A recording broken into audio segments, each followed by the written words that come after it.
There is a bone at the base of your spine, a bone so ancient, its very name means sacred. The ancients believed it was the throne of your soul, the gate where your body meets spirit. But today, you've probably never even felt it. Most people carry it like dead weight, unaware that within it sleeps the most powerful energy you've ever known. This bone has been hidden in plain sight. Medical books mention it, but mystery schools revered it. They knew what it truly was, the root of Kundalini, the coiled force of life waiting to rise. In this video, you'll discover why the SACRUM was worshipped across civilizations, how it connects to your awakening, and most importantly, how to activate it. The journey begins now, and it starts from the base. They called it SACRUM. In Latin, it means sacred, and that's no coincidence. This bone anchored at the base of your spine was once regarded as the holiest part of the human body. Egyptian mystics believed it held the seed of resurrection. Hindu sages described it as the throne of Muladhara, the root chakra. In ancient Greece, it was the last bone to decay after death, believed to carry the memory of the soul itself. But today, we barely think about it. We sit on it.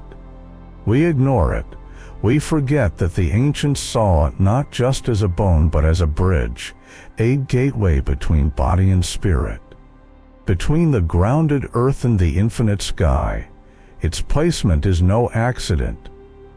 The SACRUM forms the very foundation of your body. It anchors your spine, supports your weight, and protects the sacral nerve plexus, a dense cluster of nerves tied to your core instincts, your survival, your emotions. But deeper still, it houses something even more mysterious: the dormant force of Kundalini, a coiled energy said to rest within this bone, waiting to awaken. Every sacred tradition pointed to this area, not as anatomy, but as alchemy. In Taoist energy maps, it's the gate of life. In ancient Egypt, it's the origin point for ascension. Even early Christianity preserved this idea through the concept of resurrection through the bone of light. Modern science only now begins to understand what they intuited thousands of years ago. This bone is electrically charged, richly innervated, and structurally unique. But the ancients didn't need proof. They had presence. They had listening. They knew this sacred base was the first step in remembering who we truly are, not as flesh, but as frequency. So what if this bone you've ignored all your life was actually the root key, the place where heaven and earth meet? Maybe the question isn't how to ascend, but where to begin. And maybe it begins right here at the base. Deep within the quiet darkness of your SACRUM, something ancient sleeps. It's not muscle. It's not bone. It's life itself, coiled, alive, waiting. The yogis called it Kundalini. Not as a metaphor, not as myth, but as a real, dormant intelligence, the sacred serpent of inner awakening. They said she lies at the root chakra Muladhara, curled 3.5 times like a sleeping snake. This is not the energy of the mind. It is the fire of the earth, the memory of creation encoded within your very spine. And here she waits. Not in silence, but in stillness. Not because she's powerless, but because she's wise. The traditions that knew her, Vedic, Tantric, Taoist, Tibetan, all spoke of this coiled energy as the key to unlocking expanded states of consciousness, healing, and divine union. In Egypt, this force was depicted as the serpent rising up the staff, the Djed pillar. In Mesoamerica, she was the feathered serpent, Quetzalcoatl. In early Christianity, she became the dove descending from the crown. Always the same pattern, always the same journey. from the root to the light. But Kundalini does not rise through willpower or ambition. She rises when the body becomes sacred, when the sacrum becomes a temple, when you begin to breathe not from the chest, but from the ground of your being. Each breath a soft knock on the door of the serpent, each moment of stillness an invitation. She responds not to force but to remembrance, and when she begins to move, you may not even notice it. A tingling, a warmth, a dream that feels more real than waking. And yet, everything shifts, because Kundalini is not something outside of you. She is the deepest part of you, buried beneath fear, forgetfulness and noise. She is the life you locked away waiting for the moment you return. Not to conquer her, but to bow, to listen, to feel her stir, because when she rises, so do you. Long before textbooks, before modern anatomy, there were the ancient architects, civilizations that mapped not just the stars, but the inner cosmos, and across oceans, across millennia, they all spoke of one thing: a serpent, a sacred, living force that rises through the body like lightning, transforming everything it touches. In Egypt, it was Wadjet, the Uraeus cobra that rose from the brow of the pharaoh.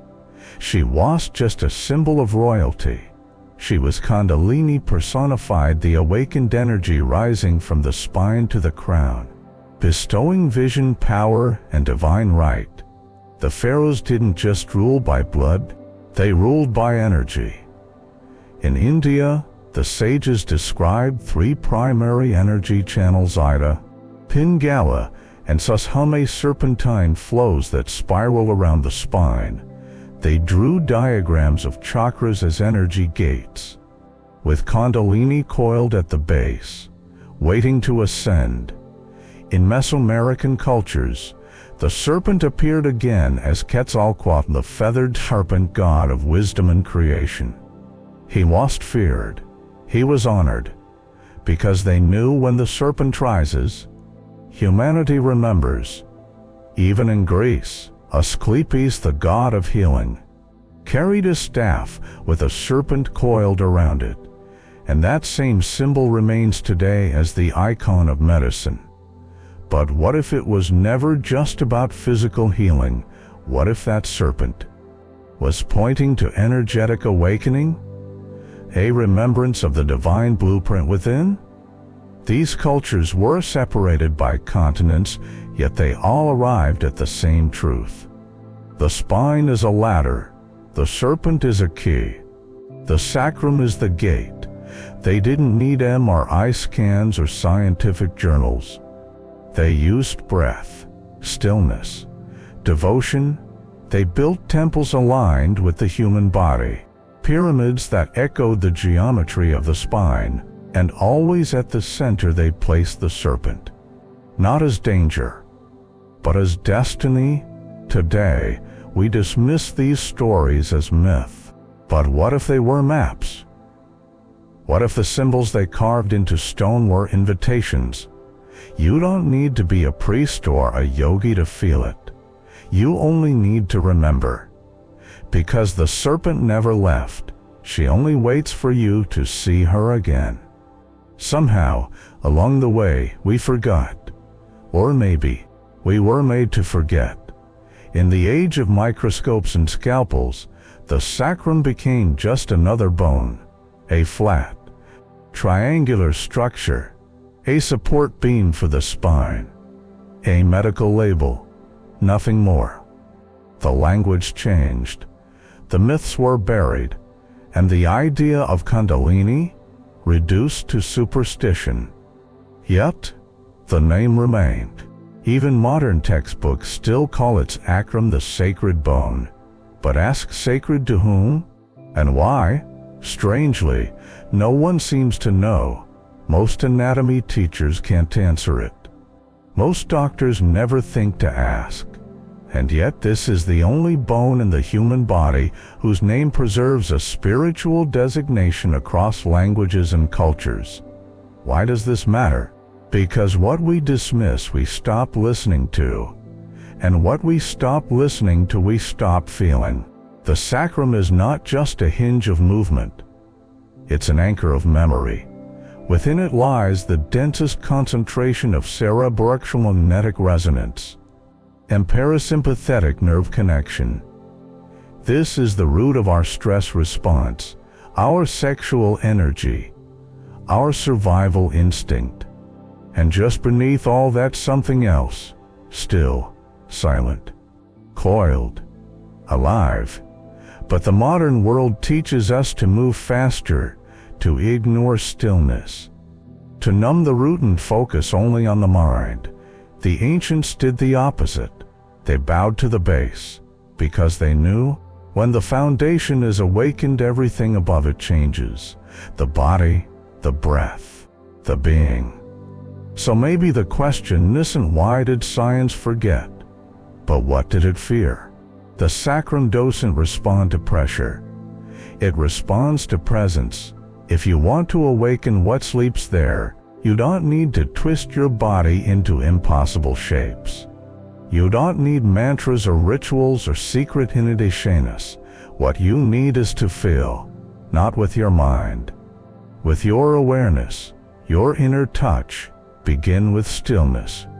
Sit or lie down somewhere quiet. Let your breath slow, not by force, but by trust.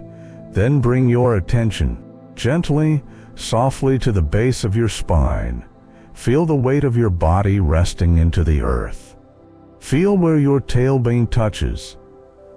That's your sacrum. Place your awareness there like a warm hand, like a prayer. And breathe. Breathe not to control but to listen. As you inhale, imagine energy gathering at the base. As you exhale, feel it settle deeper into the bone. Repeat this cycle, not with expectation but with curiosity. What lives here? Ask the question not to get an answer, but to open a door. Over time, you may feel a tingling, a pulsing, or even waves of warmth. These are not signs of fantasy. They're signs that the nervous system is reawakening, that dormant circuits are lighting up. You can deepen this practice by adding micro-minus movements. Small pelvic rocks, gentle spirals, subtle undulations, movements that mirror the serpent's path. Not to force the energy upward, but to say, I am listening, I am ready. The key is gentleness. This is not about fireworks. It's about remembrance. The body remembers how to open. The breath remembers where to go. The sacrum remembers what it once held. And you remember who you are beneath the noise. If tears come, let them. If silence deepens, welcome it. You're not trying to do something. You're allowing something sacred to return. Because when you make space for this root to breathe, Kundalini no longer needs to sleep. She begins to stir, not in chaos, but in grace. And when that happens, your entire body becomes a temple, a living axis between earth and sky.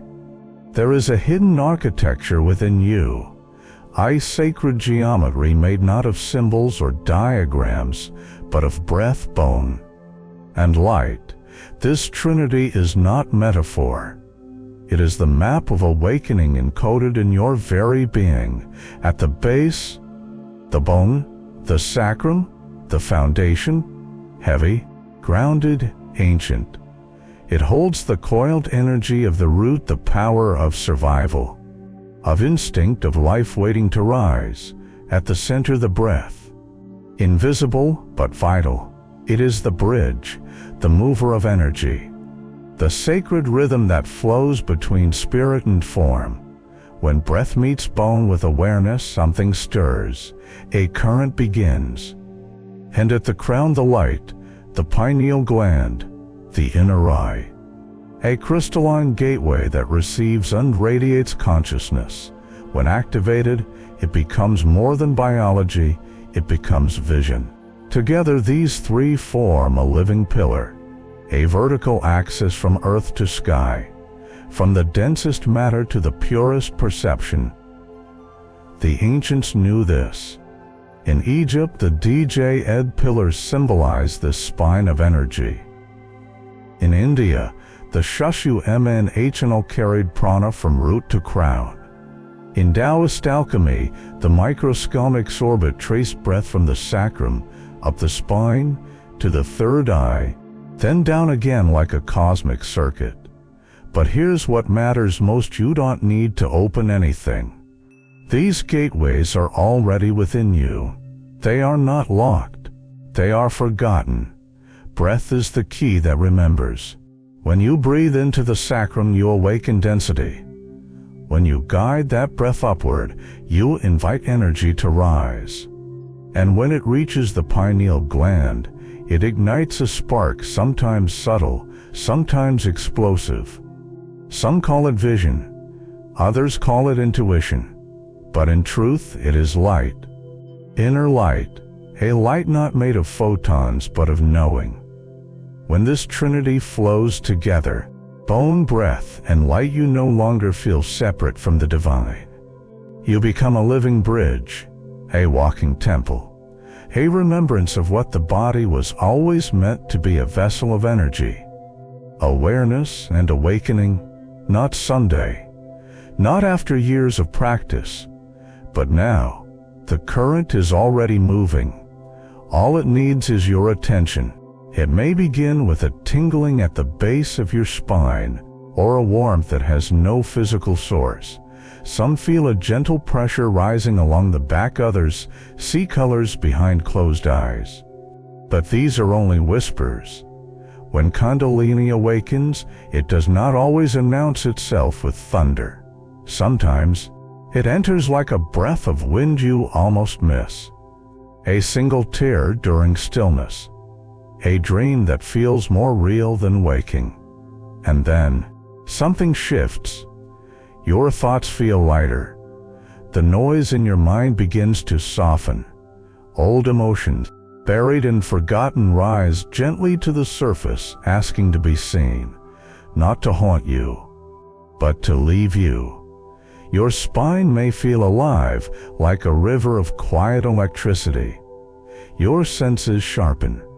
Time stretches, and there's a growing sense that you are no longer doing life, but being carried by something deeper. This is not a goal. It's a remembering. The body begins to realign on its own. Habits fall away. The nervous system recalibrates. Your breath becomes slower, fuller, more intentional without effort. And the world begins to feel different. Trees feel more alive. Silence feels louder. Other people's energy becomes clearer. But the greatest sign, a quiet joy. A sacred stillness beneath everything. As if something inside you has finally exhaled after holding its breath for lifetimes. This is the early dance of Kundalini. Not chaos, not fire, but gentle light returning to the places it left. And once it begins, it does not stop. Because it is not rising to leave you, it is rising to live through you. This was never just about anatomy. The sacrum is not merely bone, it is a doorway, a portal carved into your own body. And like all true gates, it hides in plain sight, quiet, humble, waiting. You've sat on it your whole life and yet never truly felt it. But now you do.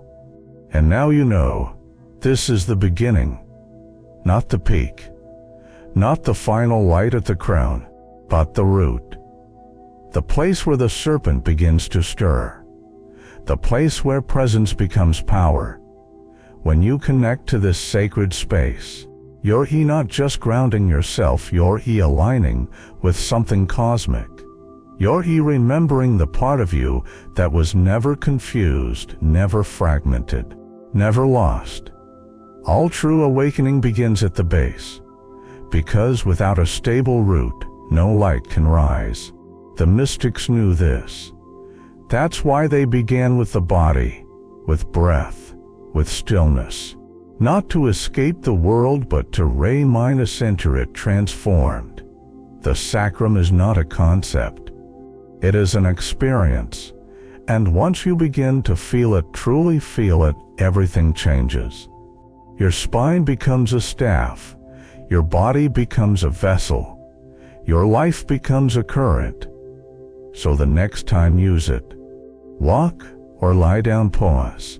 Bring your awareness to the base, not with thought, but with reverence. Because that bone you once ignored is the gate of your becoming, and it's been waiting patiently, silently for you to return. This was just information.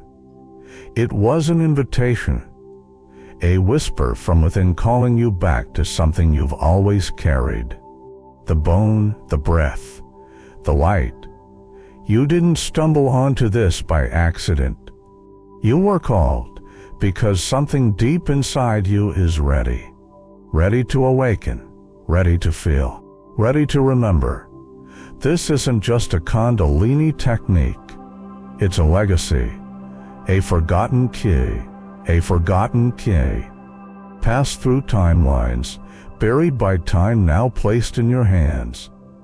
Every time you touch that sacred point, you're not just activating energy, you're tuning an ancient string, you're lighting the temple of your body.